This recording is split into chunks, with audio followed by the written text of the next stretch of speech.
My name is Mike Morrissey. I'm the Chief Information Security Officer and co-founder of PrivacyEngine.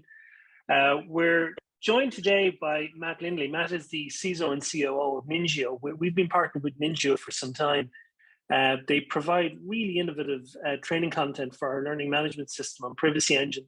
So we thought it'd be a great idea to get Matt together with us today, because I have 101 questions to ask, and I've no doubt you do too, with regards to best practice with cybersecurity training, with improving cybersecurity culture and hygiene within an organization. And kind of a big thing for me actually is collaboration and how we can improve it and make it better.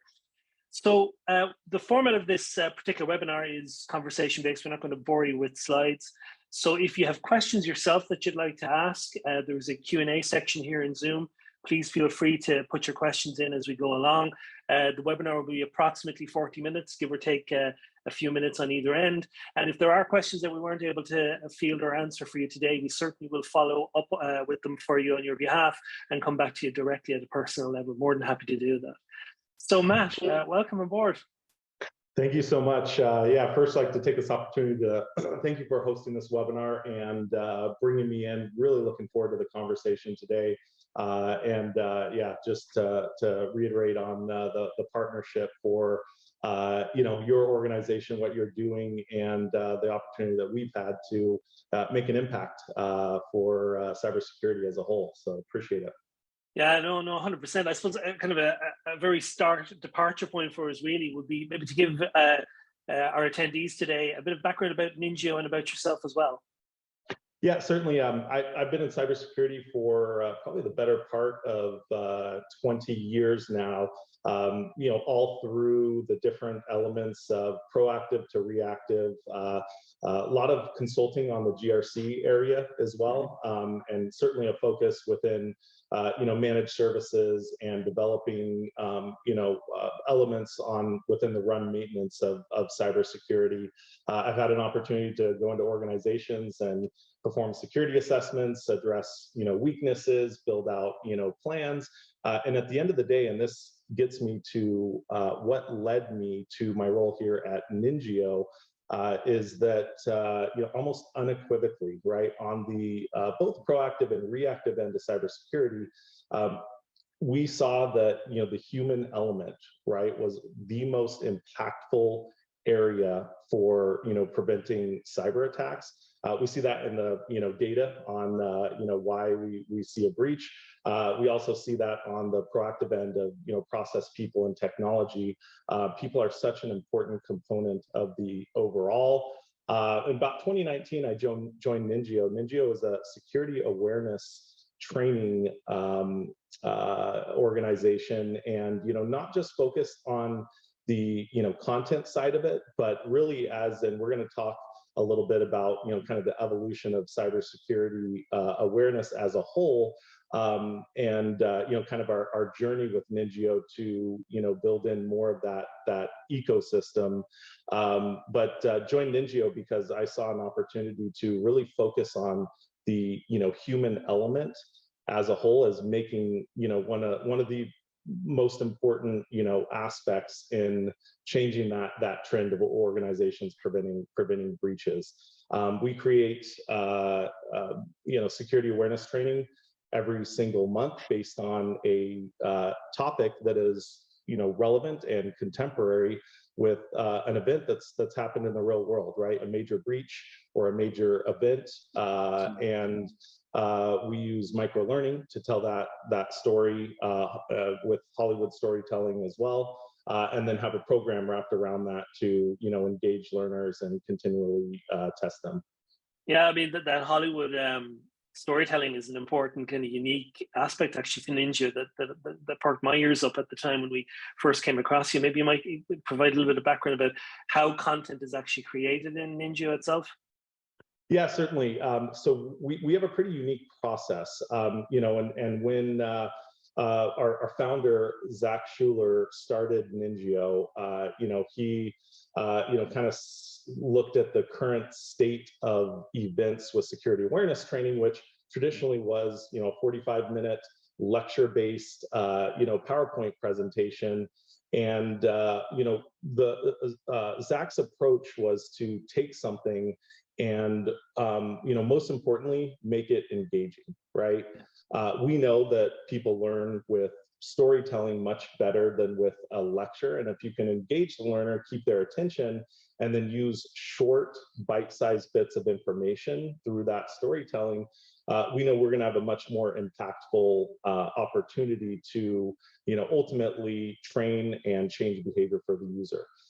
We have an in-house animation team, and we develop a couple different styles of animation. We have a Hollywood scriptwriter who I work with to come up with the topics, look at the most pervasive threats going on, and weave that into a story. And from there we take output a script. We have both celebrity voice actors and professional voice actors that then we go through a recording process. One of the other elements in making something engaging is just the voice actor's ability even, right, and having that professional touch to get the learner engaged, right, to make it very compelling and keep them attached to it. From there, we have a really talented animation team that creates an episode within roughly, once it gets to the animation phase, within a 3-week period, right? And so that allows us to produce content every single month to have a frequency element as well. So taking that into account, then, I suppose the first kind of primary question that I've always been quite interested to understand, particularly from the subject matter expert like yourself, is cybersecurity training. It's been around a long time, but it's clearly evolved over the last couple of years. So I mean, I suppose just for the attendees here today, from your perspective, how has it evolved up to this particular point in time with regards to the methodologies that are being used, but also the key topics that have become over time more important? Certainly, and we've already hit on a couple of those components, and some of the things that NINJIO has done differently. Traditionally from a lecture-based approach, long format training, where maybe 14 topics are covered in the first 10 minutes and beyond, and it makes it very difficult to retain that information, right, when it's very linear in that nature and technical. And so we've seen, certainly a trend, over the last couple of years in adopting, more of a storytelling approach. Also converting over from that annual format. Now, realize for a lot of organizations from a regulatory perspective, there's going to be a component to require, training. And oftentimes organizations, or at least traditionally, they would look at that as and we've all heard of the check the box exercise to get that training complete. So you make sure you don't run into any regulatory snags. However, we know that frequency is one of the most important components of an effective security awareness training program, right? To truly change behavior. So organizations taking that program and making sure that there's frequency in content. In addition to that, and this is another shift we've seen in awareness training programs, and all of these backed up by efficacy, right? We're seeing what's working, and we're seeing programs adapt on a wider scale. And certainly as NINJIO evolves, we're implementing technology and content to match what's going to be most effective, and that is another element, meeting the learner where they're at, right? Various types of content, mediums, different ways to engage, and even delivery mechanisms. Some people respond much better to training through emails or blogs or video or short bite-sized infographics, and all these different areas within a program to create an overall delivery mechanism. We're seeing increased efficacy and performance. Changes from mandatory to voluntary to mandatory, right? Really implementing a program that is taken seriously, and this goes into a lot of the cultural aspects of the organization as well, right? Shifts in boards and executive teams starting to pay a lot more attention to this area, right? Understanding the effectiveness and the importance, and also making it more of a mandatory component, not just for the annual check the box exercise, but for the ongoing elements as well. We're seeing trends in better tools to measure the strengths and weaknesses of the individual learners, so that the programs can be a bit more personalized, and of course ways for organizations to engage the learners through gamification, positive reinforcement opportunities and programs, and then really taking what traditionally was a reactive approach to security awareness and looking a lot more into how can we be proactive about this? How can we engage users and learners, and not just the training itself, but provide systems that allow them to participate, right? To really internalize that their role is crucial in the overall effectiveness. And last thing I'd like to mention is just the development and maturity of measurement, KPIs and KRIs, and organizations really starting to fine-tune, measure elements of the program, set goals, and then track efficacy along the way to make sure the program is doing what it needs to do, and then make adjustments along the way. Every organization and culture and aspect is so unique, and so that bespoke customization opportunity to provide effectiveness is really going to make a huge benefit to the organization's effectiveness of the program. Yeah, I'm going to come back to that a bit later. It's one of the questions that I have for you actually is about data-driven decision making and supporting privacy programs and cybersecurity teams in providing meaningful metrics back to senior executives and boards. But before I get onto that, the impression that I get of what you've been saying to me over the last couple of minutes is, psychology and a lot of psychology research has clearly gone into how cybersecurity has evolved over the last couple of years to make it engaging with people. I would assume that's true, right? Absolutely, yeah. It's there's definitely a scientific approach to how the programs are put together that go alongside the people's behavior, why they behave, why they learn, how brains work, how people create episodic memories to ultimately be able to bring those up and act on those memories, right, when they see different signs. So just within that context then, I suppose based on the data you've acquired over the years doing this particular work, how effective is cybersecurity training? And in a general sense, obviously NINJIO from a specific sense then, to be preemptive, to support an organization in preempting cybersecurity threats at the human personal level? Yeah, I think, and we can see this in data from, security threats over the last, couple of years, or security breaches over the last couple of years.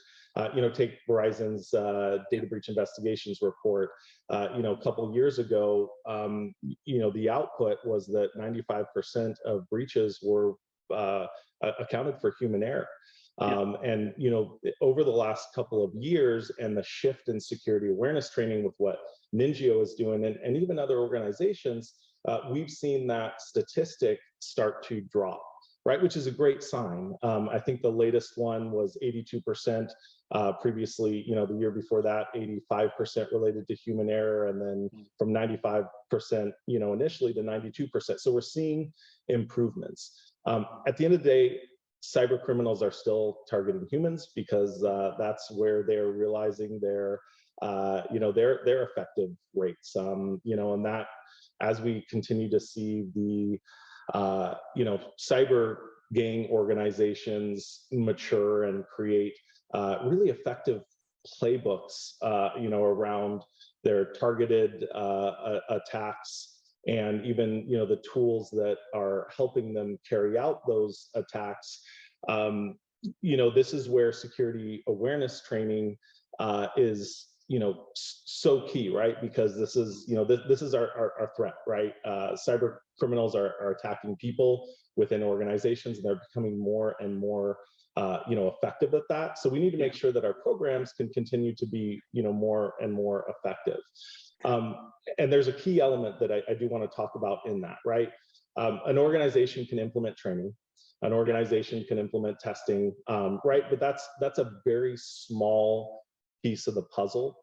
A lot of it still comes down to the organization's, commitment and buy-in to weave these elements into the culture, right? Weave these elements into the mission, vision, value of the organization. It starts from the board and the executive team, and really does require a collaborative approach across all different areas of the organization. And that's where, NINJIO has been really successful in creating, programs that help engage, help educate, and help bring all these different components together to, create and weave more of this, cultural element into the organization that is very much baselined around security awareness, and, continuing to drive that.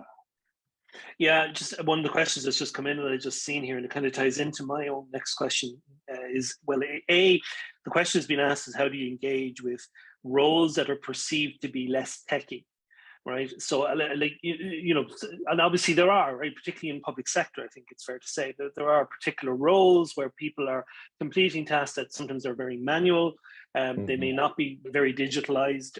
They may also as well be operating in business functions that haven't changed a lot over the years, right? So, I mean, from a cybersecurity perspective, how do you, from an NINJIO perspective, what's your advice about engaging with what is by definition a diversified set of employees that most organizations have, with different technical experience and expertise?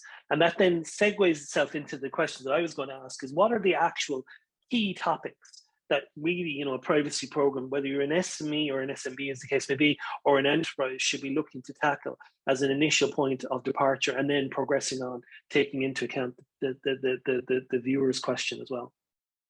Yeah, it's an important question. Yeah, I like to categorize security awareness training into two top-level kind of fundamental categories. One, you have the more technical, training, how to spot business email compromise. What is business email compromise? What's ransomware? What are the various ways that one can, become victim of a ransomware attack? There's this other side of security awareness training that is much more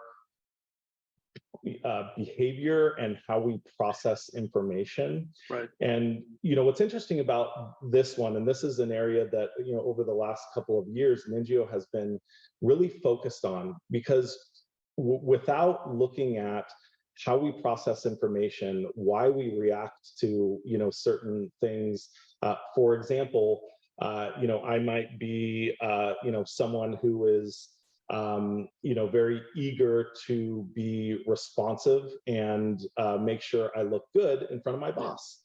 And so if I receive an email, I might from my boss or the CFO asking for a wire transaction, I might have a predisposition to react very quickly to that without really thinking, right? Without really validating and verifying that information. And so that's one key element where when we look at things like that are less technical, verify before you trust, right? Yeah. These are elements that I think we can train on and have, frequency of why these other components are important. See something, do something, right? These are actions that are less technical, but really help us at a baseline, prevent falling victim to cyber attacks by simply kind of stopping and changing, certain non-technical behaviors, right?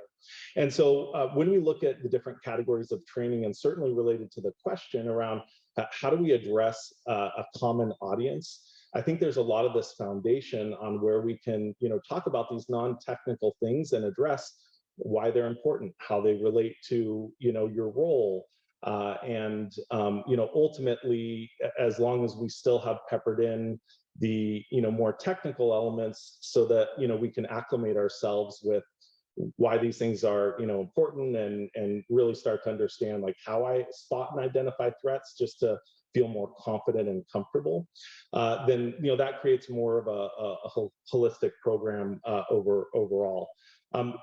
With our training, and this is the last point I'd like to make for the question around the different types of training, we create content that, for the most part, and we do have role-specific items that are going to be more meaningful for finance teams or more meaningful for HR. Even a couple items that might be, have more technical elements related to, teams handling, sensitive data with higher elevations of access. At the end of the day, our training is developed and designed for anyone, as long as they're processing some type of information, they have an email account. We want to make sure and create these foundational baselines that are going to be meaningful to the widest audience, and then build from there from our catalog. Because we create so much content over time, we have over 80 pieces of different content we've created for our WARE program, plus compliance specific content for specific areas of privacy and regulatory issues. We have a pretty wide opportunity to hit that general baseline that makes sense for a wide audience, and then build on that over time. Yeah, what I would add as well, just to the point you made there with regards to the delivery of training, is I would also contextualize the training with standard operating procedures and get people familiar with them.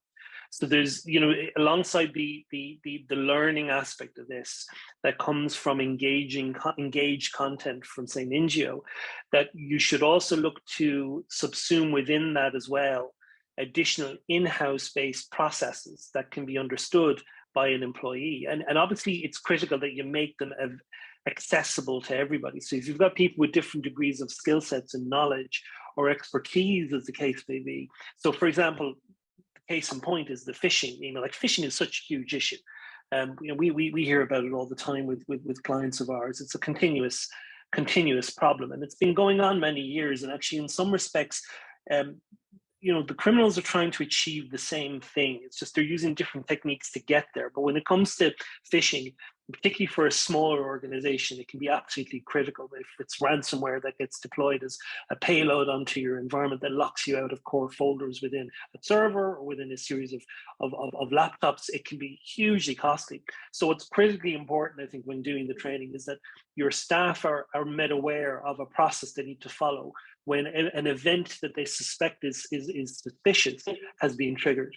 And if you keep it simple, keep it clear and easily understood, regardless of the individual's technical competence, you should be in a good place to be able to kind of create a standardized, minimum set of best practices then for people to work off, Just as a matter of interest then, one of the questions I was going to ask was the difference between, say, small, medium businesses and enterprises. Now, one of the things that enterprises would obviously probably deal with more than small and medium businesses is multicultural aspects, multiple languages, and things like that. From your experience, what has been your experience in NINJIO with regards to, where you have employees across multiple jurisdictions and you're trying to get them all down a common path? Is that something that you've come across?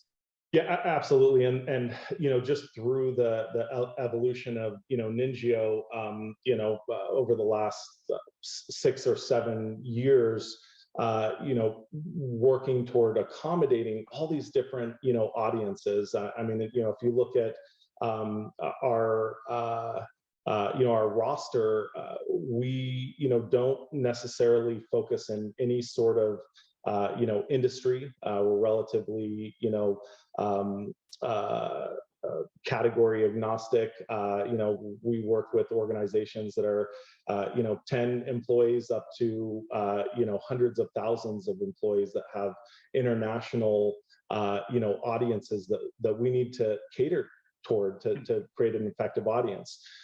There's a component of this that goes into the content creation itself as well, right? And as we're creating content that we know is going to, need to be engaging and effective for an international audience, there's you know, a lot of interesting components that we needed to, you know, challenge ourselves with to make sure that that was you know, effective for those different, you know, pockets of culture, as you mentioned, and, you know, different language.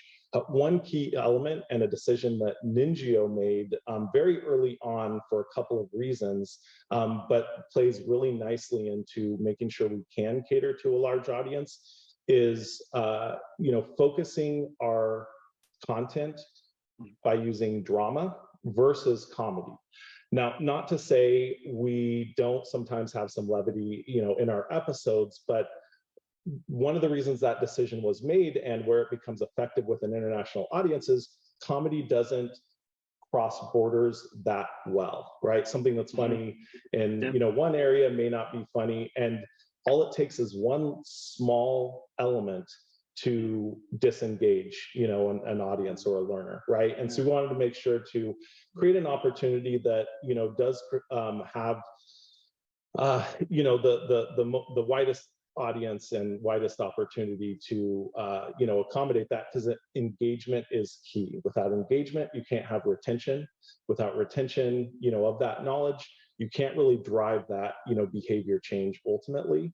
Another reason that we focus on drama is, you know, when people are creating, you know, episodic memories, if there's an emotional tie-in, an emotional component, whether that's, you know, something that is highly relatable in the episode, right, in the story, or, you know, an event that, you know, is relatable, or a, you know, connection in the episode between, you know, a family dynamic that we've, you know, pulled in and told as part of the story, we can really embed those, you know, memories, or create longer lasting memories, you know, toward that episode, that make it much easier for, you know, someone to pull up and recognize, you know, when they are seeing those particular, you know, threats come across their own, you know, perspective. And you know, we translate into 22 different languages today. Part of that process as well is making sure that as we're creating that content, we go through a secondary process where we localize that content and, you know, change small aspects, you know, of that to make it more meaningful to the local audience. All these things are, you know, crucial for having an effective, you know, program. And when you look at the difference between enterprise to, you know, small business, these are a lot of the challenges that, you know, an enterprise business is facing. Right. So let me put you on the spot, right? Question I suppose a lot of people will be wondering here, right? So you started as the CISO or IT security manager in an SMB, right, an SME, and you're tasked with setting up a cybersecurity training program. What would your approach be? Where would you start? What would you prioritize? Question mark. Yeah, it's a great question, because, you know, oftentimes, and this is where when we work with larger organizations, one of the biggest challenges is starting with that top-down buy-in. But that's really an important place to start, right? Because without, you know, at the end of the day, where I've seen programs be the most effective is when you have participation across all areas of the organization. That participation can be anywhere from management, you know, encouraging their teams and helping, you know, their team's weaknesses within the cybersecurity program, you know, and have a proactive approach to, you know, HR, making sure that the communication, you know, approvals and communication elements are, you know, tied in and built and thoughtful to make sure that the culture is continuously weaved in. And so, you know, really, I'd say it starts there. And if you can get, you know, board and executive buy-in, and sometimes that takes, you know, a fair amount of education for that part. Why is it important? What's going to be the impact? You know, here's the risk, here's our KPIs, and here's our measurement of success. And so if we can, you know, build all those components, educate the board, get that buy-in, it makes it a lot easier for organizations to, you know, fully, you know, integrate the cultural components of it, and ultimately have a more successful program. It also sends a big message to the learners of the organization. Cybersecurity is everyone's responsibility, right? Yeah. And traditionally, it was, if you ask the question that whose responsibility is cybersecurity, oftentimes the answer would be IT or the CISO or the technology team or my manager. Cybersecurity is everyone's responsibility, and that's why that cultural aspect is so important. And I'd say another element of success in leveraging experts that are very familiar with different tools on how to engage your teams, how to through positive reinforcement mature that engagement and evolve the program. And then of course, going back to those KPIs, KRIs, right? Develop them, measure them, track them. See where we're successful and make changes along the way to continue to mature that program. I'm just wondering, is it possible? I don't know the answer to this, but I'm just positing this question on the fly that I'm just thinking about here. Is it possible to train people to recognize a potential risk and know to flag it before they do anything? Now, this is a fundamental thing, right? Because so many problems when it comes from a human perspective are people unintentionally triggering something that they shouldn't have triggered. And because they didn't take that second to stop and think, right? And I'm just wondering, is it at all psychologically, is it technically possible to train people as a starting point to, it's kind of like, the learning to cross, or the safe cross code kind of rules we would have learned as kids. They don't really show that anymore on TV, but when we were growing up here in Ireland, it was always on TV, the ads. It was just this constant drilling people into, there's this process you need to follow, kids, before you cross the road, right? I'm wondering, is there something similar that can be done? Is it possible? Has it been done? Does it work?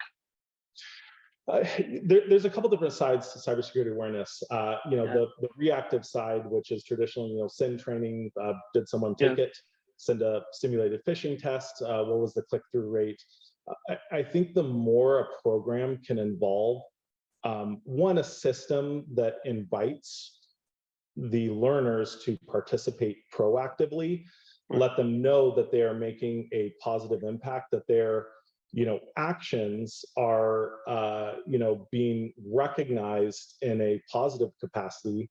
There's a whole other conversation around the carrot and stick approach with security awareness training that we may not have time to dive into too deep, but what we've seen really work with engaging the learners at that area to proactively participate and make an impact, and when they're processing information, stop and think, because that they know that their role is important in this. And that goes back to the non-technical, more behavior, data processing component of someone's role, right? If we can instinctually kick that in. And as a side note, what we like to say is that instinctually or innately, we have a physical security awareness or persona that we have. When we leave the house, we lock the door. When we go to the grocery store, we lock our car. It's just kind of built in. But the digital security identity is something that is as humans, we are more often going to trust instinctually versus verify before we trust instinctually, right? And so those are the core components, but an organization needs to set up those programs that invite the learners and let them know where it's important, where to participate. And oftentimes we even see someone who can, move through those phases of starting to see their role and recognize their role and their importance. It's almost the student becomes the teacher, right? Once they start bringing other people in to, hey, I reported this threat and, prevented something from the organization, people start coming to them with questions, right? And they become more a thought leader in this process, so to speak. No, it's interesting stuff. There's so much depth when it comes to these types of questions around human behavior. And how you, not that you want to fashion or seem to be manipulating it, which is probably the wrong word, but you do want to get people into a frame of thinking about their digital engagement. It's not just digital though. I mean, there's organizations that deal with paper records all the time as well. But it's just getting people into that kind of psychological state where they have a kind of a broader awareness of what's going on, without necessarily knowing the answers, but to recognize a risk, to recognize danger, and to be able to act in the right way with regards to it. I think if you can actually, you're not looking for people to fix problems, but what you're looking to do is prevent people from triggering problems, right? That's partly the way you're trying to approach it. And and I would suspect, and we may come back to this a little bit in terms of my last question about where cybersecurity training is going to come down the line. Just the other question, one of the questions that's been asked, although I think I've said something off here with somebody saying about the idea of a superhero called the Green Cross Goldman. But there is a question that's been asked about whose remit is it to conduct training, and the question was asked: is it the remit of the IT department? Because that, in fairness, historically has, they've been landed with it. Really, it's not necessarily that it's, although sometimes they want to take it because nobody else is owning it within the organization. But from your experience, what's best practice there? I mean, who should be managing and being responsible for the IT security training and cybersecurity training? Traditionally, we've seen cyber teams or IT manage this, but if we talk about that long-term nirvana state of having an effective program, collaboration is so key, right? And going back to some of our earlier dialogue on the cultural aspects and what's going to make a successful program, from all different teams, this really should be something that's integrated. The KPIs should be shared. There should be measurements of success across the teams, maybe even healthy competition across the teams. HR should be aware of how we're doing from a risk perspective, and even when we talk about how do we weave that culture in of cybersecurity from mission, vision, values, that becomes, even decision making from the hiring front. What are some of the key values that we're looking for, in folks joining the organization? Cybersecurity should be an element of that, right? Most organizations are responsible for managing other people's data, PII. And so the constituents of the organization, that very much should be a core value as well. And I think HR's role, and when we look at the broader ecosystem of all the different departments working in conjunction to ultimately mitigate risk and drive awareness and all these elements. And this gets a bit into how I see things evolving in the industry. We're getting data from all sorts of different parts of the organization. HR has data on certain areas of employee engagement, for example. Cybersecurity awareness training is just one element of that engagement, but the more we can bring and collaborate on this data to look at the broader picture and have very intentional proactive guidance on how we can take this information for the state of a security awareness overall and continue to build on that takes collaboration and integration as well from a lot of different components. Take PrivacyEngine, for example, right? These are really important tools to help manage, respond to, and implement the appropriate processes to mitigate risk. That's just another element of key data points and KPIs that might be managed across different teams to ultimately create a more secure environment as a whole. So just taking into account everything you said, then, do you think that boards and executives should be included in cybersecurity training by default? Absolutely. Traditionally, right, I think this is probably a conversation that's been had many times and still tends to be a very large challenge. And I think the more we can mature security awareness training programs to really tie into the risk of the organization, what is a specific risk, how are we measuring that risk, the better opportunity we're going to have to educate board and executives on why this is important and what their role is. We're also seeing regulatory, items help, promote that involvement, right? Certainly starting to even require more engagement from the board to discuss these items. So there's other conditions that are, I think, promoting our opportunity for success in bringing that education. As far as the training program itself, though, and I think there are different sets of training, different components of that training that are going to be more meaningful to the board. And the more we can have an adaptive program that meets the learner where they are, whether it's a board member, an executive, an employee across all different levels, the more we can understand what's meaningful to them, what drives them, we can create more effective, programs. So overall, the board certainly included.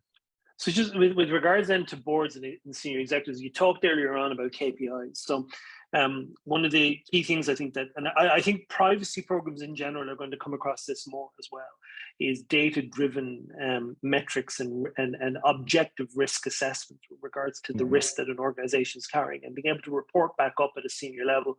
And if you're in the private sector, be able to then be in a position to provide meaningful metrics around cost savings, profitability, the usual types of parameters that businesses look at when they're making decisions on investing into a particular area. And obviously, cybersecurity is one of those areas. There's a huge amount of money that is being invested by a lot of organizations on a daily basis, but more and more now, those investments have really hard-nosed figures behind them to be able to justify them. And I would assume cybersecurity is the same. So, I mean, from your perspective, what kind of KPIs, what kind of meaningful metrics should a cybersecurity training program be looking to deliver? There are probably different sets across the maturity levels of an organization's overall program, right? The most basic element, engagement. Engagement is so key. From there, it might be looking at, to define engagement, did someone take the training? Was it mandatory? Was it voluntary? And what were the results of that training, right? There's usually a quiz element in there. How well did they do? Did they understand the information? From there, additional, testing phases along the way as to, how prepared are they to spot threats, and then retention, right? So that is the retention metric. We've trained on these things. What's our ability to retain that information across staff and respond to those threats? So at the most basic level, but as we're evolving, there's a lot of opportunity to look at other telemetry across, and we're just talking about whose role is the cybersecurity awareness training? Is it HR or compliance or IT or a cyber team? The more we can start to look at the telemetry, we're able to measure different risk areas and bring a tie-in to how are we improving our risk in these different areas based on the training. Then we can start to develop other KPIs and KRIs. One example might be a reduction in malware, right, from our IT systems. Another metric might be, measuring proactive involvement. How many learners are not only reporting threats through, a phish reporting mechanism, for example, are they reporting them accurately? Are they just using it as a spam, filter? Are they able to report accurately a test phishing email, and how is the training impacting our improvement along the way? And it continues to become more and more opportunity as we tie in this other telemetry on but it all starts with a foundation of engagement and retention, right? At the very end of the day, if we can capture those and increase those two areas, we're evolving the program and likely making a positive impact in risk reduction.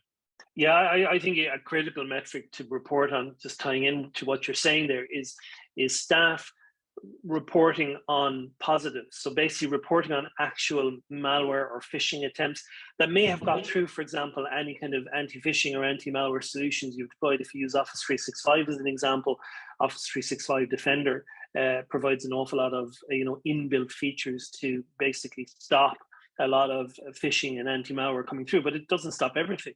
So and obviously over time, if you can show and demonstrate from point A to point B, we have significantly improved our reportability coming in from staff who are positively identifying these issues. You can correlate that directly then into what should also be a significant drop in the number of potential issues you have with phishing or malware as well. So things like that, the reporting thing is critical. There's so much of it is dependent upon your staff not triggering something. And if they have the awareness to detect it and recognize it, and even over time to improve in their recognition to actually stop sending false positives, all those metrics are, I think, really positive in terms of showing and demonstrating the reduction of your surface threat area, so to speak, as they use that parlance in cybersecurity. So there's a lot you can do. There's a lot of analytics and metrics that you can build up, and then KPIs over time. Because what you could start doing as well, I think, over time, is once you've started bedding in some of these processes, you start improving on them. So increase the number of reports coming in, or decrease the number of false reports coming in, and be able to demonstrate competence then within the overall organization. Boards love that stuff. They like to see that in graphs, Well, Mike, KPIs drive behavior, right? And so as soon as we can start measuring these, set baselines and set goals, we have a program, right? We have a direction.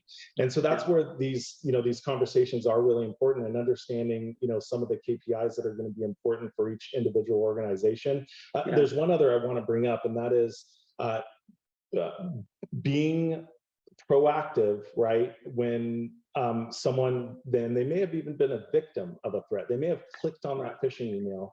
They may have put in their username and password, and then subsequently realized, oh no, this looks fishy. What have I done?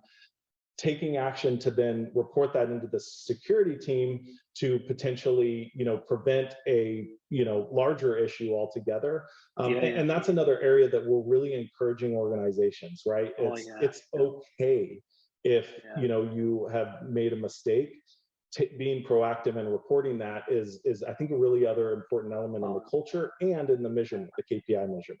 Yeah, that's a massive one, right? Because so many of these issues, when they get triggered, are so time sensitive, that you need to act quickly. So people can't be afraid to report it. And unfortunately, I think so many of these vulnerabilities don't get reported in time, and so much damage has been caused that could have been prevented. And there's obvious enough reasons why people don't report them, because they're afraid to, or they don't know that it's okay to report them. So yeah, that's a huge one, huge one.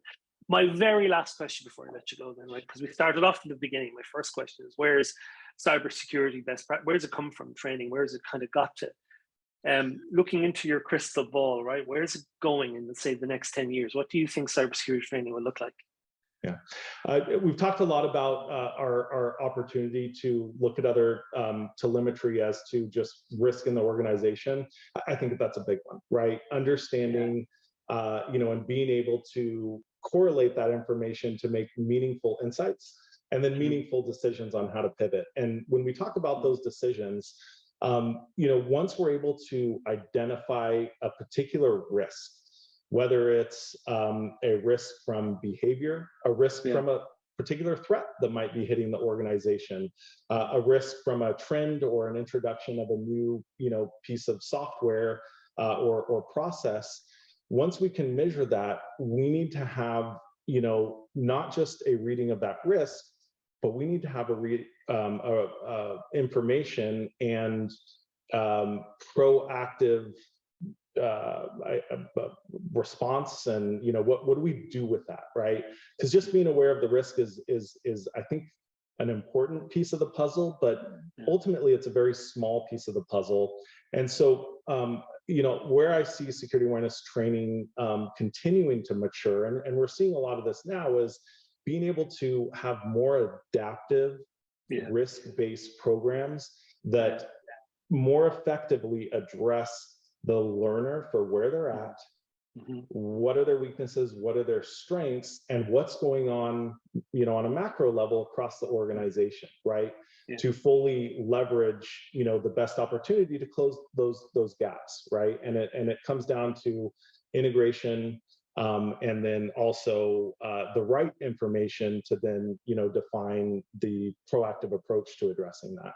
Yeah, it's a logical thing. It does strike me as being the next stage of this is individualized training. There's obviously there's questions about how you make that effective and non-intrusive. But I mean, particularly from a data protection perspective, automated profiling.